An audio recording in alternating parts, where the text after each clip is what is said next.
loro sikul kendo gintiere pacho.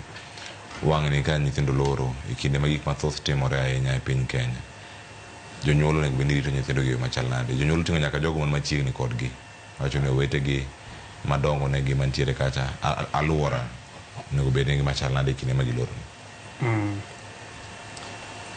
Kaduki chien matin, ing'eyo ni trend mar rito nyithindo or trends in parenting nje kaka gi change, kaka gisebedo kaka gilokore kaka higni dhi. Iyudo ka nyithindo manodongo kindewa, ngima mane wadake, kata kaka access mane janyuol nya bedo godo gi nyathi nopogore gi sani.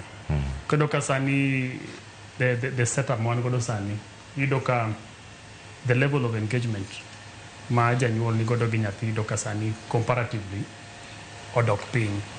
To seche moko ng'eni magi gin yore mok nyage nikech sana sana gin yore mag manyo. Lakini hapa ni en very important mondo janyuol oyud thuolo mar monitor behavior change mar nyathi. Sana sana kaka nyathi nitiere boarding koro duogo. Seche moko kendo dweche 3 dweche 4 moko. Nego bed ni koro en thuolo mikawo bedo machiegni gi nyathi. Ting'yo ka nitie lokruok moro amora kata e tabia ne. Mondo ka nitie giminyalo loso ka nyathi pok odok e skul. Kamano